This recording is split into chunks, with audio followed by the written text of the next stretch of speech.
Hello everyone, welcome to my YouTube channel. मैं हूं आपका मास्क मैन और यहां मैं आपको सुनाता हूं सस्पेंस और थ्रिलर से भरी असली कहानियां। तो चलिए शुरू करते हैं आज की इस कहानी को। ये कहानी है मद्रास के सबसे खतरनाक सीरियल किलर की। 1980 के दशक में मद्रास शहर तेज रफ्तार से बदल रहा था। नई इमारतें बन रही थी, फिल्मों का असर बढ़ रहा था और रात की जिंदगी धीरे धीरे ज्यादा खुली नजर आने लगी थी।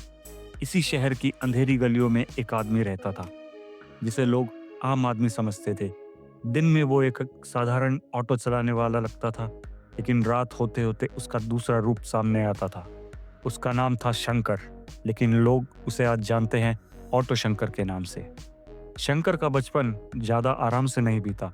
वो एक गरीब परिवार में पैदा हुआ था। घर में पैसों की तंगी रहती थी।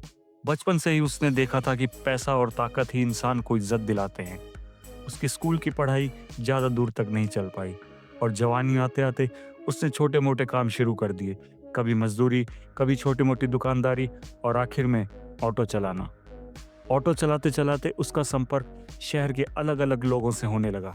धीरे धीरे शंकर की दोस्ती उन लोगों से होने लगी जो रात के काले धंधे चलाते थे, जैसे कि शराब का गैर कानूनी व्यापार, जिस्म फरोशी का धंधा और ऐसे कई काम जिनसे पैसे जल्दी आते थे, लेकिन खतरा भी उतना ही बड़ा होता था। शंकर की आंखों में पैसे और ताकत का सपना था और उसने सोचा कि अगर वो सिर्फ ऑटो चलाता रहा तो जिंदगी भर गरीब ही रहेगा। इसलिए उसने अंधेरे रास्तों पर कदम रख दिया। शुरुआत में वो सिर्फ शराब की चोरी छिपे सप्लाई करता था।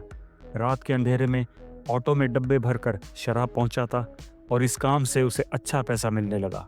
पैसे के साथ साथ उसका हौसला भी बढ़ने लगा। उसने अपने आसपास कुछ लोग जमा कर लिए। ये लोग उसके साथी बन गए थे। धीरे धीरे शंकर ने जिस्म फरोशी के धंधों पर भी कब्जा करना शुरू कर दिया था। वो लड़कियों को दबाव और धमकी से अपने कब्जे में रखता और जो कोई भी उसके खिलाफ जाने की कोशिश करता, शंकर उन्हें मार देता था। शंकर का असर इतना बढ़ गया था कि कुछ नेता और पुलिस के लोग भी उसे जानने लगे थे। कुछ लोग उससे पैसे उधार लेते थे, कुछ लोग उससे मदद मांगते थे और धीरे धीरे उसे लगने लगा कि अब उसका कोई कुछ नहीं बिगाड़ सकता। साल 1980 में कुछ अजीब घटनाएं होने लगी। शहर के कुछ जवान लड़के अचानक से गायब होने लगे। जब उनके घर वाले पुलिस के पास जाते तो उन्हें कोई ठीक से जवाब नहीं मिलता। घर वालों को बस इतना कहा जाता कि शायद लड़का कहीं भाग गया होगा या शहर छोड़ के चला गया होगा, लेकिन सच कुछ और ही था। ये लड़के शंकर के इलाके के आसपास देखे जाते थे। कुछ ने इससे झगड़ा किया हुआ था, कुछ ने इसके राज जान लिए थे और कुछ सिर्फ गलत वक्त पर गलत जगह पर मौजूद थे। शंकर को डर था कि कहीं उसके काले काम बाहर ना आ जाएं, इसलिए उसने एक खतरनाक रास्ता चुना। उसने उन लोगों को रास्ते से हटाना शुरू कर दिया जो उसके लिए खतरा बन सकते थे। रात के अंधेरे में जब शहर सो जाता, शंकर और उसके साथी अपने शिकार को पकड़ लेते और वो उन्हें किसी सुनसान जगह पर ले जाते और मार देते थे। शंकर कुछ लाशों को जला देता था तो कुछ को जमीन के अंदर दफना देता था और कुछ को घर की दीवार के अंदर ही छुपा देता और ऊपर से प्लास्टर कर देता था। शंकर के घर और उसके अड्डों के आसपास से बदबू आती थी, लेकिन लोग समझते थे शायद नाली की बदबू है। किसी को अंदाजा ही नहीं था कि सच कितना भयानक है। यह सिलसिला कुछ सालों तक चलता रहा। लोग गायब होते रहे पर सच सामने नहीं आया। शंकर अपनी दुनिया में खुद को राजा समझने लगा था। उसके पास पैसे थे, लोग थे और उसकी पहुंच ऊपर तक थी। लेकिन हर कहानी में एक मोड़ आता है। एक दिन एक लड़का गायब हुआ और उसके परिवार ने बार बार पुलिस पर दबाव बनाया। इस बार केस को नजरअंदाज करना मुश्किल हो गया था।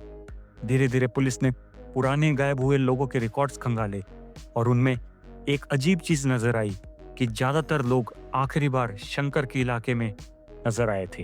पुलिस का ध्यान अब शंकर पर जा चुका था। जांच शुरू हुई। पहले तो शंकर ने सब कुछ झूठ बोला। उसने अपनी पहुंच का इस्तेमाल करके केस दबाने की कोशिश की, लेकिन इस बार बात उसके हाथ से निकल चुकी थी। पुलिस ने उसके घर और उसके अड्डों की तलाशी लेनी शुरू की। जब जमीन खोदी गई और दीवारें तोड़ी गई तो सच सामने आया। अंदर से इंसानी हड्डियां और लाशें मिलने लगी। पुलिस भी ये देखकर सन्न रह गई। जो आदमी दिन में एक आम ऑटो चालक लगता था, वो असल में एक सीरियल किलर निकला। शंकर को गिरफ्तार किया गया। उसके साथी भी पकड़े गए। जब कोर्ट में ये केस चला तो उसके जुर्म की कहानी सुनकर लोगों के रोंगटे खड़े हो गए और आखिरकार अदालत ने उसे मौत की सजा सुनाई और सन 1995 में उसे फांसी दे दी गई। दोस्तों, ऑटो शंकर की कहानी एक ऐसे आदमी की कहानी है जो गरीबी से उठा लेकिन गलत रास्तों पर चलकर एक खौफनाक हत्यारा बन गया। पैसा और ताकत की भूख ने उसे इतना अंधा कर दिया कि उसने इंसानियत की सारी हदें पार कर दी। उसकी कहानी आज भी इंसानों को याद दिलाती है कि जब इंसान के अंदर लालच और अंधेरा हद से ज्यादा बढ़ जाए तो वो कितना खतरनाक रूप ले सकता है। अगर आपको वीडियो पसंद आई हो तो वीडियो को लाइक और शेयर करें, और अगर आप चाहते हैं कि ऐसी असली कहानियां आगे भी आप तक पहुंचती रहें तो चैनल को सब्सक्राइब करना ना भूलें। Thank you.